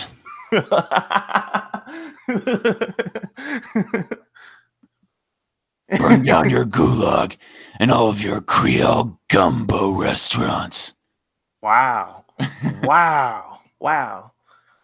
I may not be from Louisiana, but I am taking offense on their behalf. Poking at racial stereotypes is fun. Which It, I guess. Okay, go on. oh, I said that it is. It is fun. Making racist jokes. What would you say that makes a person? Would you say that makes them that participates in making somebody a casual racist, but doesn't necessarily make them an intolerant bigot? um, I think it depends on the motivations and mentality behind the jokes. It also depends on how knowledgeable the people are of the ethnic groups they're talking shit about. See, Well, I'm talking just purely like jokes. Like, say, for example, Louis C.K., Eddie Griffin, or Gabriel Iglesias, aka Fluffy, those types of comedians who would be making kind of racist jokes, you know? well, I'll put it this way. Are you familiar with Richard Pryor? Name sounds familiar. Go, but Yeah. what is he? Well, a lot of well his what's his word? Oh, his humor is very racially oriented, and Mm. and because of how racially oriented it is, it makes his jokes a hell of a lot funnier. Like, and he be and he's a black guy, and he's dead now, but he was a black guy, and he'd be clowning uh both black people and white people, but when the way he clowns white people tends to be based on, how we know white people, as tends to be going after the suburbanite type white folks for the Hmm. most part. And then the way he talks about black folks is how he knows them, and it's very personal because we relate to everything that we go through, even if we didn't share the same economic background.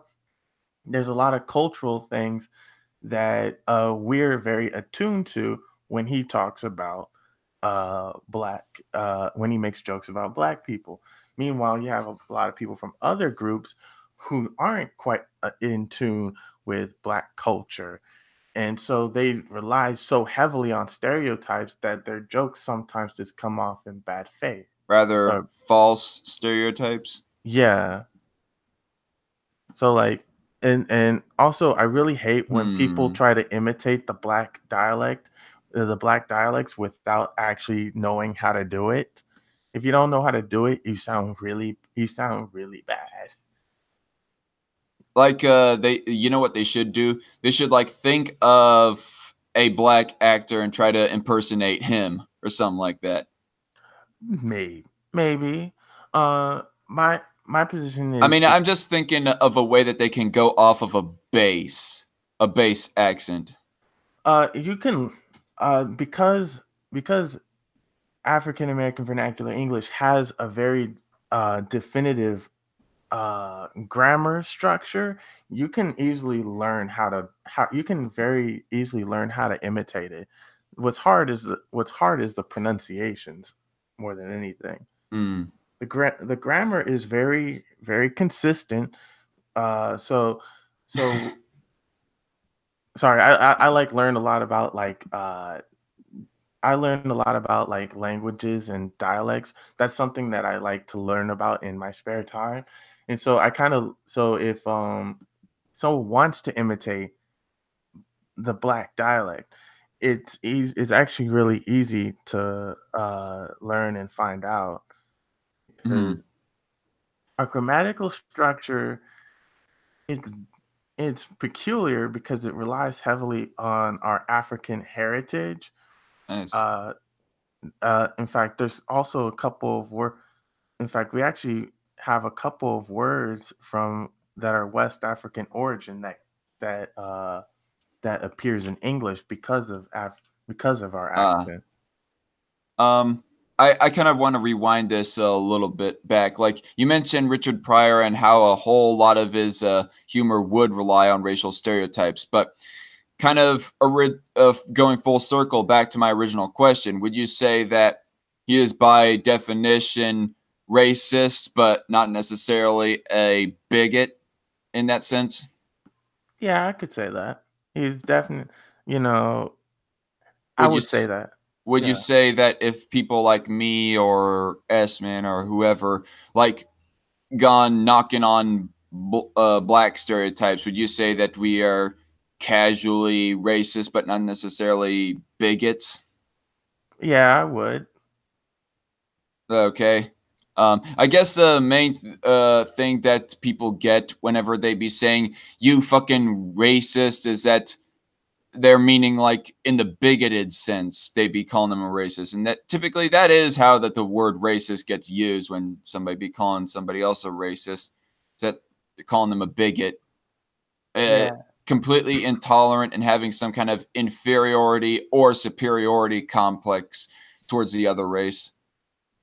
Like, for example, Donald Trump in his opening speech for president, saying that Mexicans are rapists and murderers. And even when I first heard that speech, I thought, yeah, that does come off as pretty fucking racist, like in the bigoted sense, too, Yeah. by the way, not in like by definition, it's racist, but at the same time, it's not bigoted. No, it was. it was bigoted, Yeah. Like or at like least is bigoted language, anyways. my thing is, by definition, by definition, most people are subconsciously racist.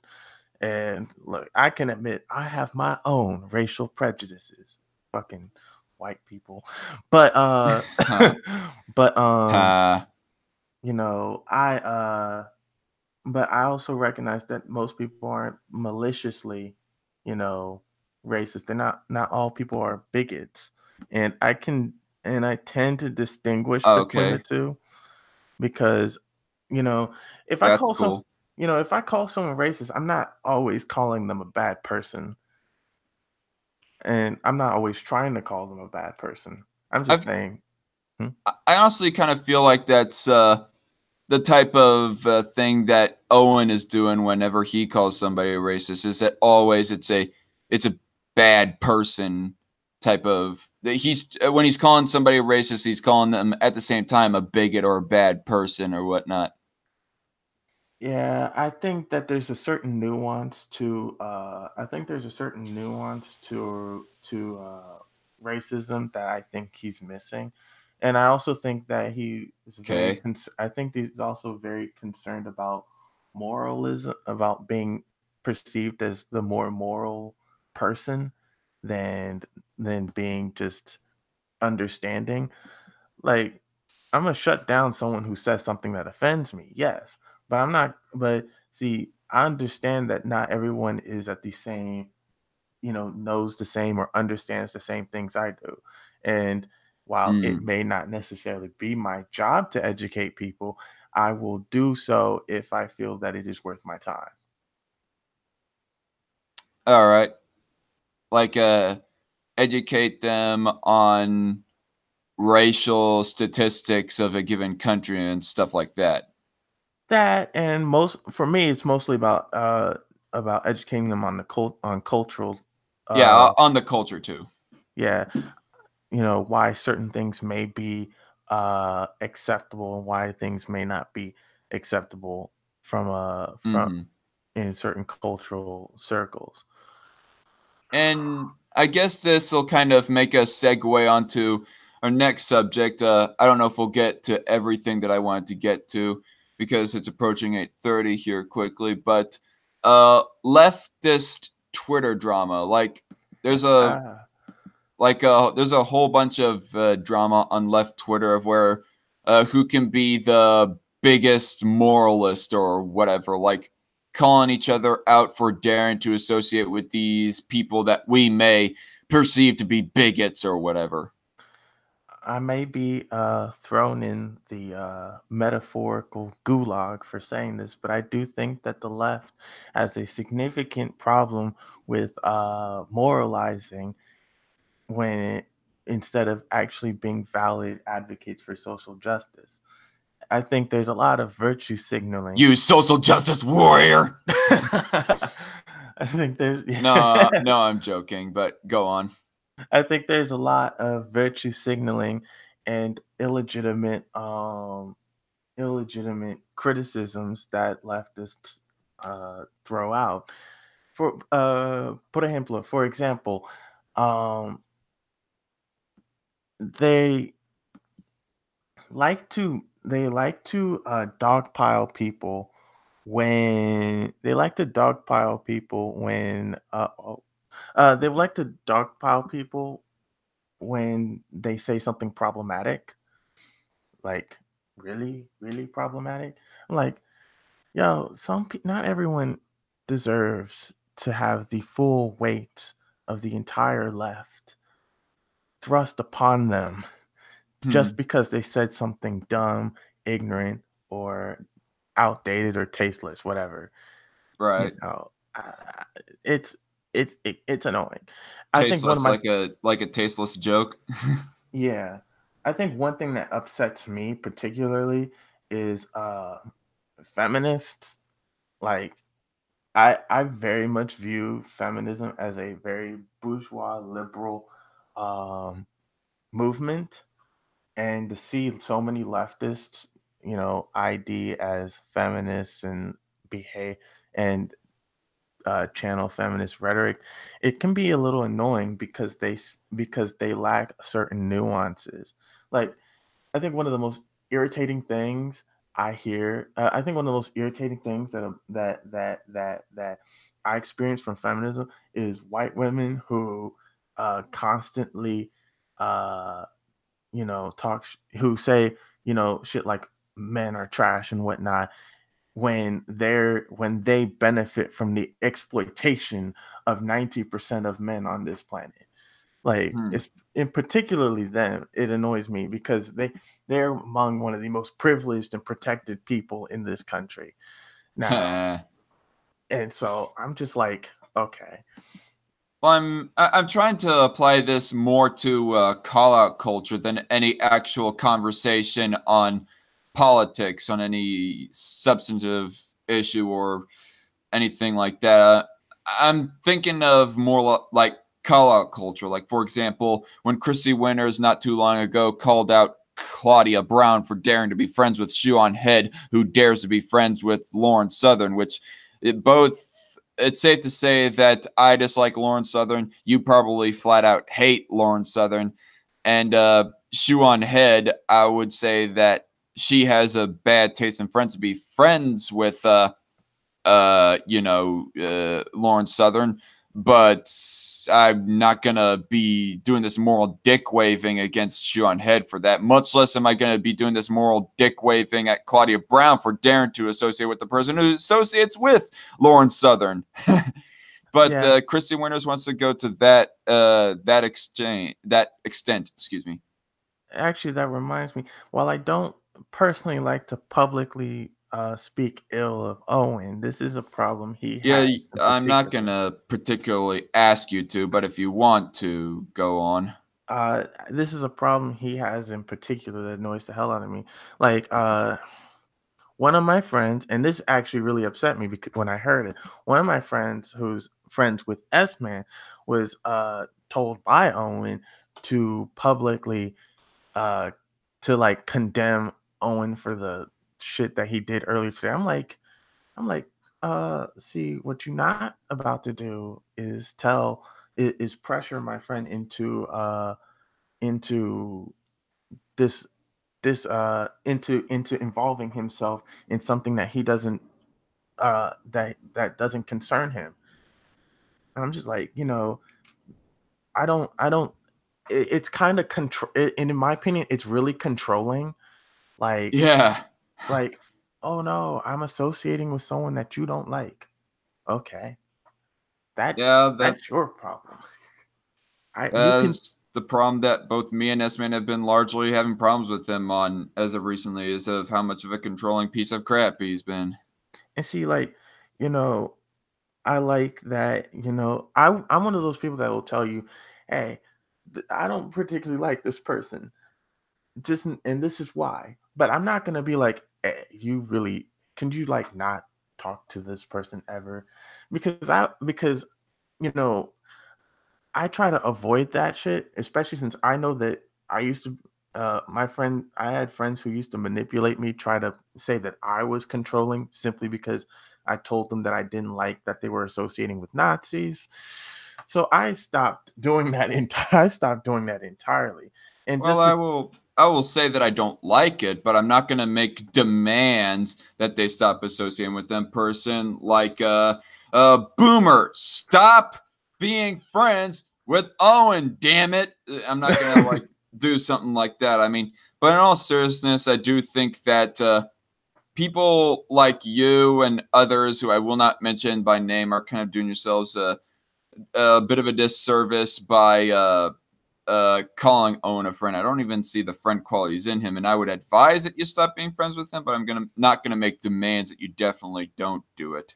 see, Just the way that I would approach it, anyways. personally, I consider Owen very much an acquaintance because I don't really talk to him very much. And Ah, so I don't really talk to him very much.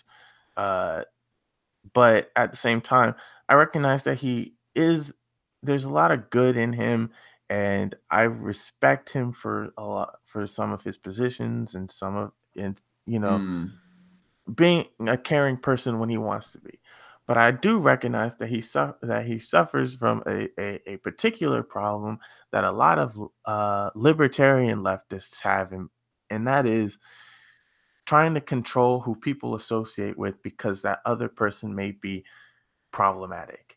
Like, Wait. oh, Are you calling him a libertarian leftist, and what's associated with libertarian leftism is calling out people for associating with people, or are you saying that the libertarian leftists have a problem with Owen in this area?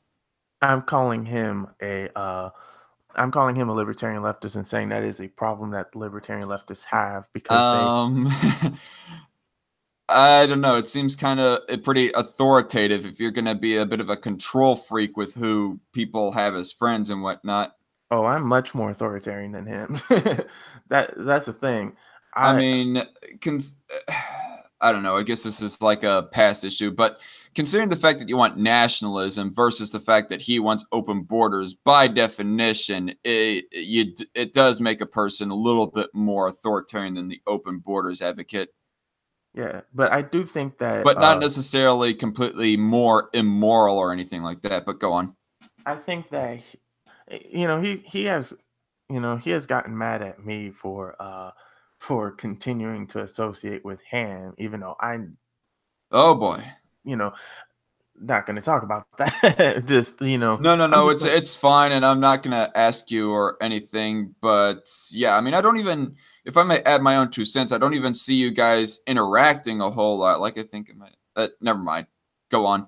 who me and him or You and Ham, Cold of Ham. I've been in some group chats with him before, and I've appeared on, and I've been on like some hangouts with him before, but that's about the fullest extent to it. Uh, but my thing is, my thing is, Owen's a great is he's a good person, but he has some problems that I would like him to work out and recognize because it's really impacting his friendships. At least his friendships with Yeah, I'm not even sure if he and Owen are even friends or anything. I just think you don't have to mention that the name of that other person, by the way. what other Oh, what I thought you was talking about some other person hanging out with, or being friends with Owen. Like you don't have to oh mention yeah. that other person by name. In fact, I might almost prefer that you didn't. But Oh, I yeah, won't because it's not my information to share. I it's just, you know, yeah, a lot of yeah, this is confidential, and we're trying to be as vague as possible about it. yeah, it's just like, you know, I don't understand why Owen and a lot of other left anarchist types have that cause them to moralize so absurdly and to control people, how people think and whatnot. I don't know what causes that, why they do that shit. It's annoying. Hmm. At least, at least the open Stalinists and Maoists are are willing to be edgy and shit. Like it's funny seeing how many edgy you know it's funny how edgy some of the authoritarian left actually is. Huh. Um. Yeah, I don't think I've seen Owen's edge that much, honestly. Oh, he has none. He's very, This in which is why we say he has no personality. I won't say that openly, but it would benefit him to tweet about more than capitalism and fascism. Right. I'm getting to knock on the door, hang out with the chat a little bit. Hmm, what's up?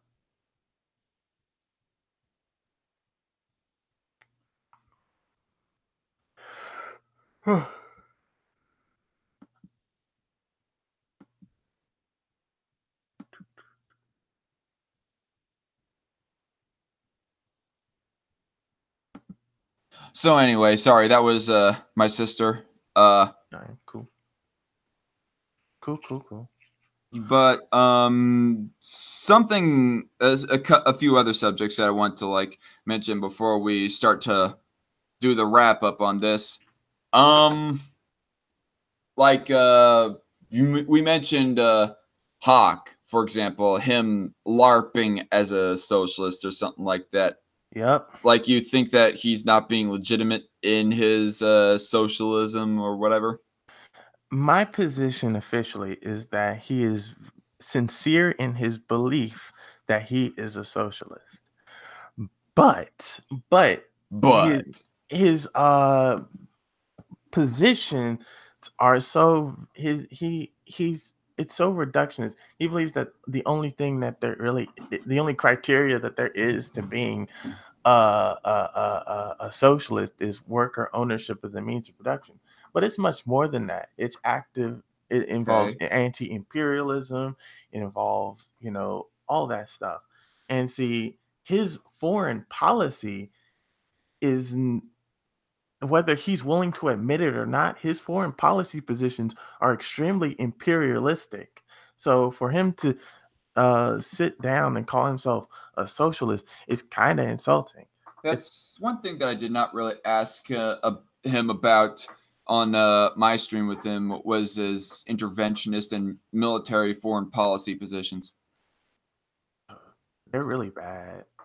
They're all like see, I don't really care that he does. I don't really care if he supports or opposes Nicolas Maduro in Venezuela. That's his prerogative. What does bug me is that him, a so-called socialist, would support Guaido over Maduro. Even the anarchists oppose both of them. The Mm, anarchists oppose both of them, but why would you support a liberal over why would you support a so-called liberal who will inevitably be a puppet of the United States, because that's all Guaido is, a puppet of the United States. Why would you support him over the democratically elected president of Venezuela? That I just don't know. that Maybe it's because he ultimately is a puppet why he supports him. true. In my it is my also Hawk's position on guns really annoys the hell out of me because I cannot remember if I did ask him about guns in the you stream or not. did. Oh yeah. No, you're right. I did. It's so weird. I mean, I thought at one point he said he wanted to confiscate all guns, or at least ban the further production and sale of any new guns. He does. But it seemed like in that live stream he was like having some milk toast somewhat pro gun position in that he at least will allow people to own pistols and hunting rifles in that stream, or I can't remember exactly what he said, but Oh, don't be fooled. his He's gun position seems to be so shifting so much. But sorry, go on. oh it's don't be fooled. He was downplaying his rhetoric. He was probably talking about what we should do first, heavy regulation or whatever, but his ultimate goal is the abolition of gun rights. He said he I believes. I will say this at least. He was being a less of an internet tough guy when he was talking to me voice to voice as compared to text to text interaction. And well, he knows that he can't win an argument voice to voice. He and he can't rely on his shitty memes either voice to voice. That's why he's less of an internet gangster when he's talking to someone. Internet gangster. That's what he tries to be. That's what he positions himself as, an arrogant know-it-all. Like, okay, Oh so god. like and his argument style his argument style is extremely disingenuous, but he doesn't even realize that. I don't Yeah, like okay, go on. I don't know if I don't think he's lying to me per se when he says that he doesn't, that when he thinks that he's not being disingenuous, or when he asks how he's being disingenuous, I don't think he actually realizes that he's almost automatically relying on logical fallacies in order to uh so he doesn't have to engage with an actual argument. He strawmans a lot. Oh yeah. A lot. Yeah, back onto how he kind of dialed down his internet tough guy persona. Like it was a very calm stream that I had with him. Like not very confrontational on that stream, which I'm kind of thankful that it was not confrontational. No, but then about a week later, he goes saying that S-Man is entering the libertarian to alt-right pipeline with this stance on non-binary and gender spectrum. Like, what the fuck, dude? You were calm and peaceful and friendly with me on stream, but then you start being hostile towards S-Man about a week later over a freaking grape. It's because at the end of the day, he knows that he won't receive as much heat. He's under less pressure when he's arguing via, Twitter. And most people can be more aggressive when they feel safer behind, semi anonymity without having to hear someone else's voice. But It'll be either that or he'll just constantly interrupt you with a very close and scratchy voice up close to the mic. Like that was the one thing that annoyed me the fuck out of me with that one religion stream. That Aircraft Sparky, Humane Mind, Zoe, Loudmouth, he himself, Secular Hawk, I mean, and Cult of Ham and S-Man. It was a big ass stream on religion, and just it was a fairly decent conversation between people. But the only real bad thing about it, like I think everybody can agree that objectively the worst person on that stream was Hawk, with of how he constantly kept on interrupting people in such a way that people would barely be able to hear him. Like you could not hear him, but at the same time, the only reason why he was really okay, he was ultimately trying to get a point in, but ultimately all he does was just reverting people's mic to him. In other words, the mic would not be focused on really anyone because he's talking so quiet and unclearly. Like if you're going to interrupt somebody, at least sound clear and not just be trying to revert people's mics, like for fuck's sake. true, true, true.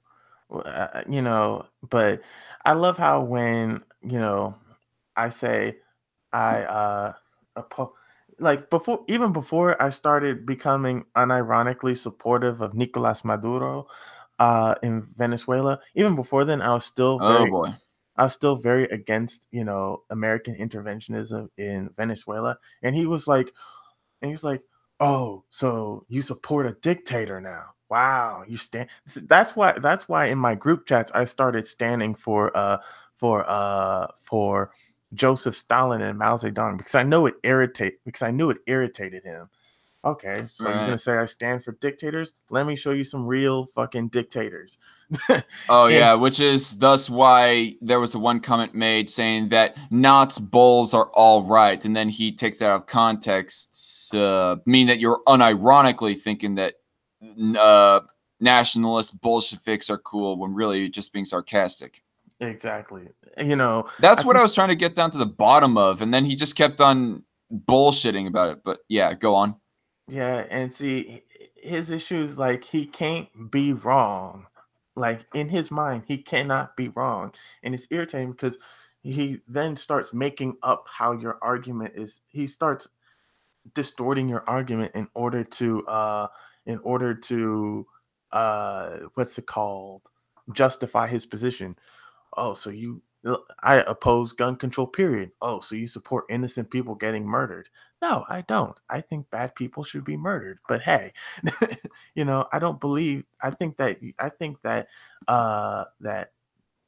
because bad people do bad things, that doesn't mean that my rights should be infringed upon and allow for the government to have a monopoly on violence. Right. But You're sounding like an ANCAP when you say monopoly on violence. that comes that comes from me being an anarcho syndicalist for a time period. I channels a lot of anarchist rhetoric, Right. and I do believe that giving the state a monopoly on violence uh, is a fundamentally bad thing, Mm. because that means that people aren't allowed to defend themselves unless it's through the state, and that the state cannot be held accountable for violence uh, it it throws against the peoples. All right, so I think we have two more quick subjects that we'll go ahead and go for, and then I have a very, very quick question at the bare end of this stream that I am wanting to ask right before going off air. But the other two subjects was about your own economic positions. Like, what economic position do you currently have? Like, I thought I heard you heard that you were a social democrat at one point recently. Oh, when I went social, I I I didn't last very long as a social dem, and that's mostly because I it I was disillusioned with the left for a while, so I just sort of went to a safer spot for a while. But now that I've found a clique that doesn't you know outrage me, I can now develop my ideas in a way uh that won't be, treated with contempt like it was when I was around all the anarchists and live lefts. But my economic positions are still sort of in limbo right now. I'm very much, supportive of the, collective ownership of the means of production. I believe that it is the job of the state to make sure that the people are taken care of. If that means that it has to help take care of the people in any way, shape, and form, then it should. Uh, I believe that there is an inherent morality an inherent immorality in in private ownership of the means of production, and that's basically it. Just Yeah, I would disagree with the inherent immorality, but again, it's not really a debate stream. This is. Um, so there was that, and also about your own evolving abortion position. Like, go talking about the origin and evolution of your abortion positions, like a fairly quick summation of it. I am fundamentally pro-choice. Yeah, currently. I believe that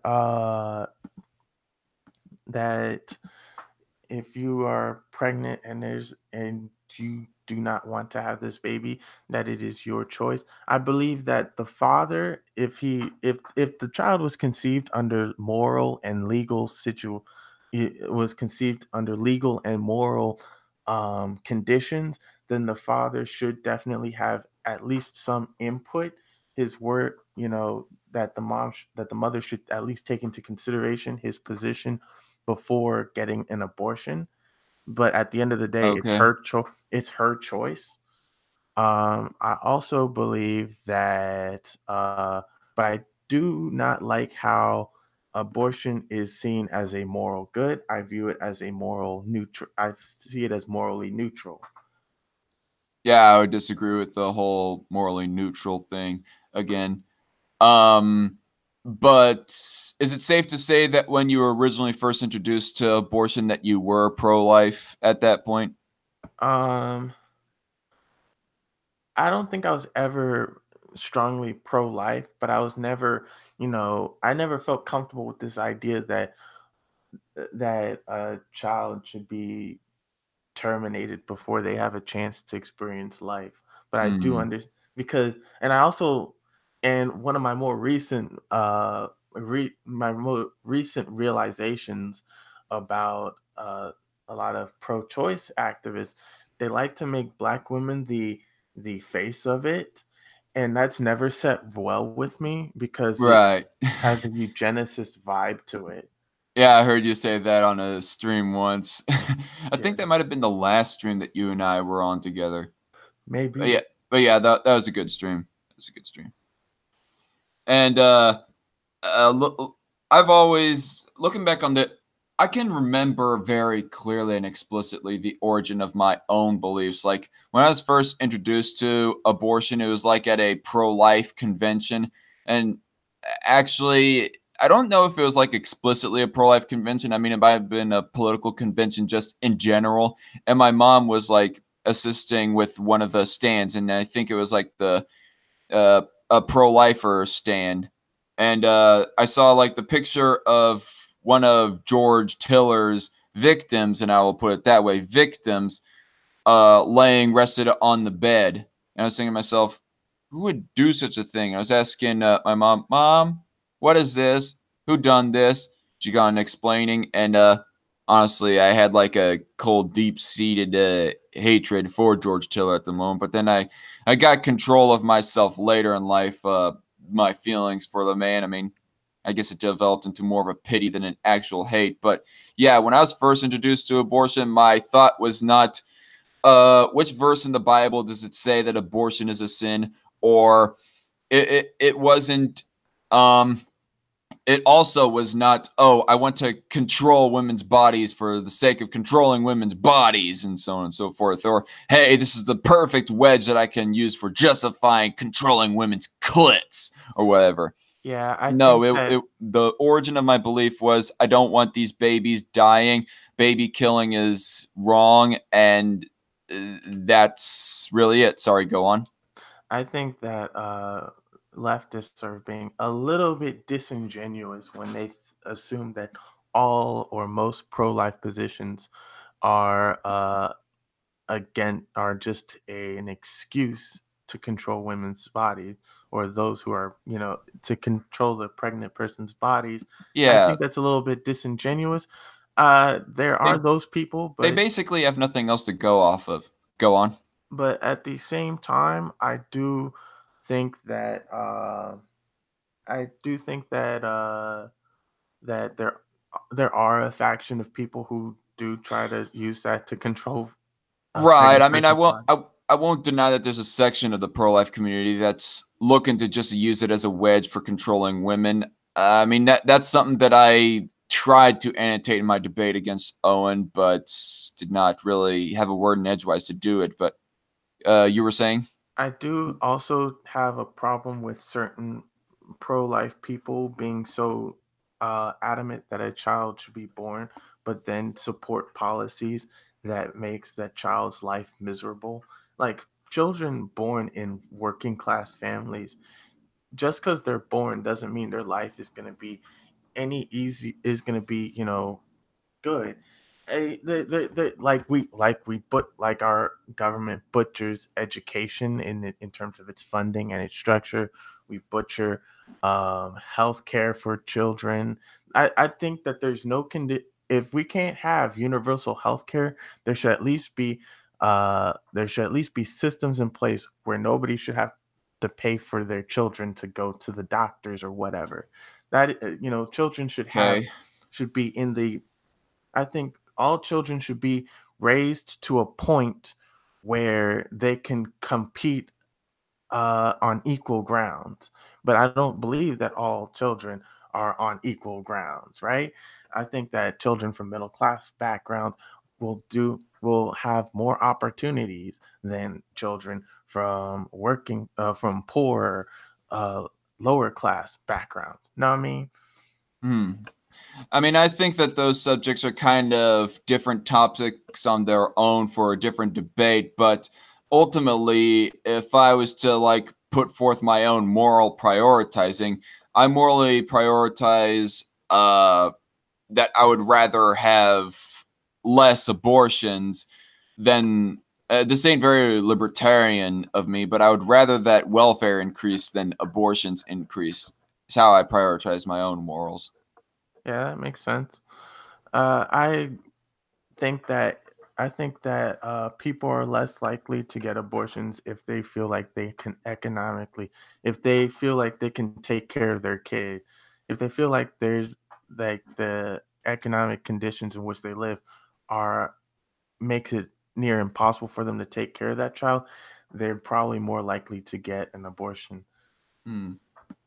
Square Samuel keeps on saying in the chat a whole bunch of quick remarks like, oh, yes, okay, all right, and whatnot. I just find it kind of funny. I mean, yeah, Samuel, you're cool. Thank you for being in the chat as much as you are right now. So I think I think that was all the subjects I wanted to talk about, Cool, cool. except for the one last question that I had for you. And we have had a very decent conversation thus far, but I'm almost concerned, like I'm on edge that maybe this next thing might make this whole live stream come tumbling down like a tower of blocks. And what is this And question? okay, so in a past live stream, I think it was the debate slash blood sports or whatever drama hash out that you guys had with Gemini, about a solid 3 hours in, like it was only a few seconds after the 3 hours mark. This is my question. Mm-hmm. Do you, in all seriousness, actually want Ben Shapiro to be shot? No, I don't. I don't advocate for the murder of people, even if I don't like them, unless they're actually unless they're, the only people I want murdered are like pedophiles or something. Ben Shapiro is annoying. He's really, and I genuinely think he's a bad person. But no, I do not think that he should be. You think that he's a bad person in the beliefs that he holds, but you don't think he's a bad person in that he has committed anything that's objectively immoral, like killing somebody in cold blood, raping, or supporting pedophilia or anything like that. Yeah, I should say he's a political enemy of mine, but he's not worth he should not be killed or anything. No, he shouldn't. Yeah. Woo! Okay. Sorry, I'm a little bit of a fan of his. I mean, I wouldn't call myself a full-on fanboy. In fact, I would go so far to say that some of these conservative YouTube channels that would make the videos titled Ben Shapiro obliterates libtard or whatever, the videos with those types of titles, they get rather repetitive and annoying, and sometimes they be over exaggerative in the debate performance that Ben Shapiro might give or what gone down in the debate. But yeah, but I don't really hold that against Ben Shapiro himself. It's just the fan base can be kind of annoying, and I don't consider myself as one of those type of fans of Ben Shapiro that constantly makes videos and watch videos of that kind of nature. Go on. He definitely seems to have a cult of personality behind him. Yeah, I mean, so does Kyle Kalinske of Secular Talk. Oh, Kyle Kalinski's an asshole. I don't like him at all. You just made my day. I mean, he's more intellectually honest than Cenk Uygur, I say, but he's really so smug and pompous. It's just all like, that's most SOCDEMs. There's that's Hawk for you. That's his people's. I'm like Kyle Kalinski's a dick. But anyway, I think we're going to end this live stream off of that high note before the energies die down too much.